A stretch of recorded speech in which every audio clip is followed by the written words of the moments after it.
Wuthering Waves closed beta test number 2 has been out for a little bit, and there are some key differences between it and one of the games that everyone, including myself, likes to compare it to, Genshin Impact. So today, I kind of wanted to talk about a few of those differences, talk about what I think should be improved, what I think is actually perfect, and also what looks good for the future. So before we get into that, please make sure to hit that like and subscribe button down below and hit that notification bell to be notified when the next Wuthering Waves video comes out. And of course, don't forget, I'm sponsored by the ever wonderful Gamer Subs. Use code TYSTRA for 10% off at checkout. But without any further delay, let's go ahead and talk about this whole shebang, okay?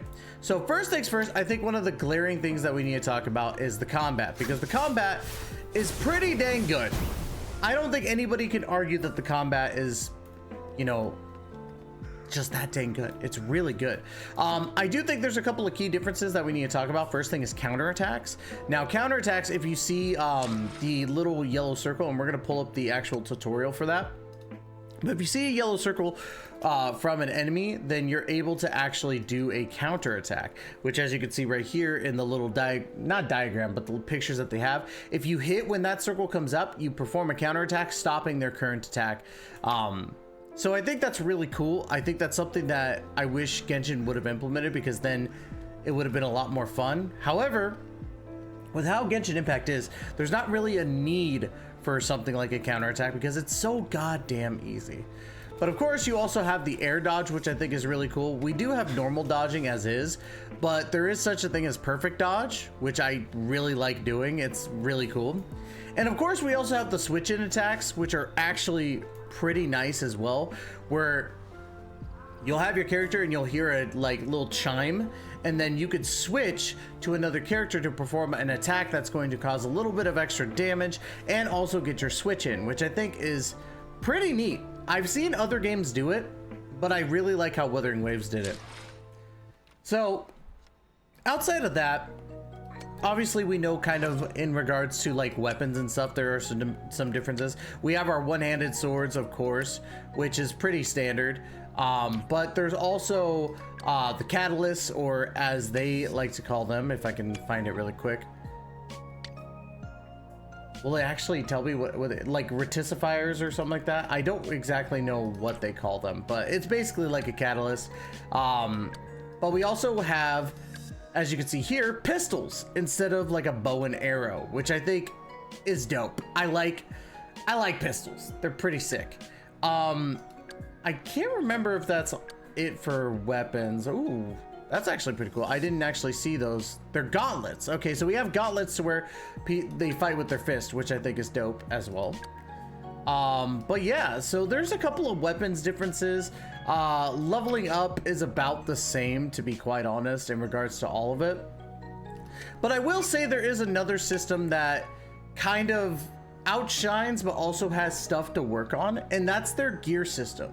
And their gear system is based on monsters. Not only do you get a monster as your main gear that'll actually like do damage with you, it's also the entire system where you could like have 5 different monsters with different substats or main stats as well that work with your characters. Now granted, this set, don't mind this looks terrible, but what I want to stress is like during these battles, right, you could press the Q and it activates your main monster, which does damage. And honestly, some of these are really, really cool. However, what I do not like about this system is that, and I'll pull up my Encore here, because the Encore's got it perfect.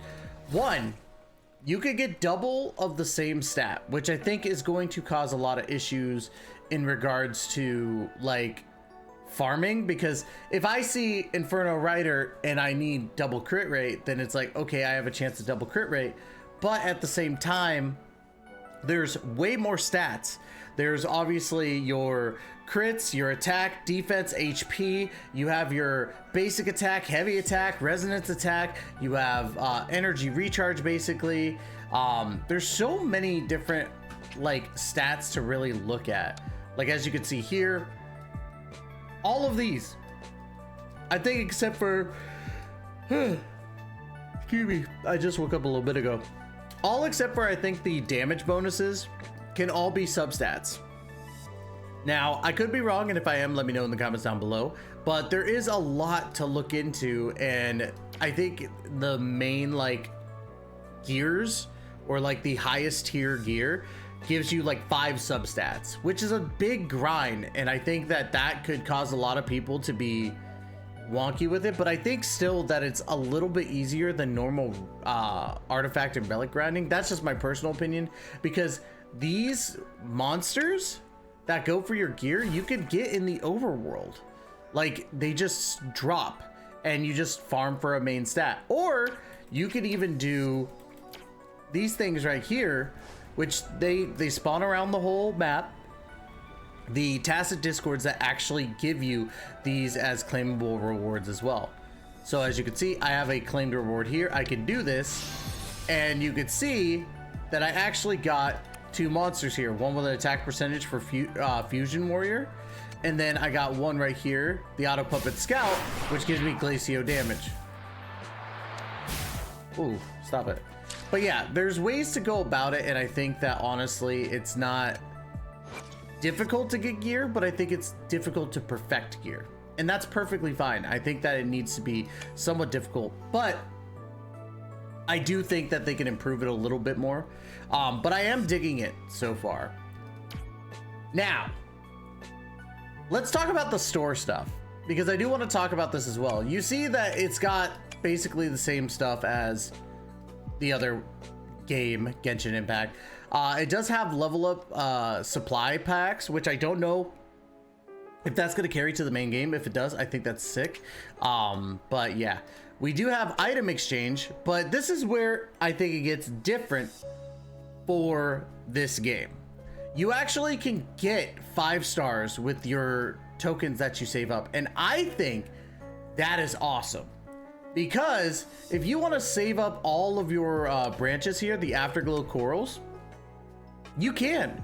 And you can even get the limited banner characters, which I think is honestly something that I don't think Genshin will ever do. And I think that's wonderful. So there's that. You also can get like 3 different summoning things, which we'll get to in a second. But yeah, I think that's a wonderful like addition. And I think it works very, very well. They do also have a point store, which I still have yet to understand fully how this works. But yeah, I think that's cool as well. Now, we just talked about it, but let's go ahead and talk about the summons or the convenes, right? Summons, I think, is pretty big because, one, your pity is at 80 instead of 90, or hard pity, which is awesome. I love that.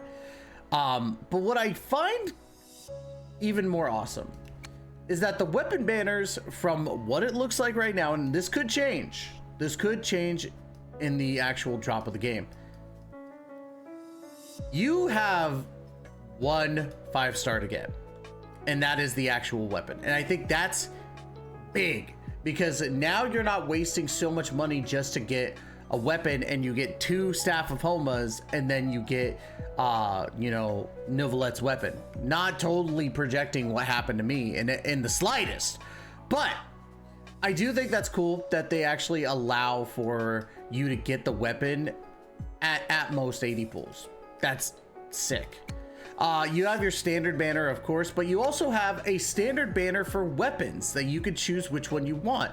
So if you choose to want like any of these, which by the way, there's the gauntlets, there's the reticifiers, pistols, broadblade, which is a greatsword, and sword. So we found out all 5 weapons.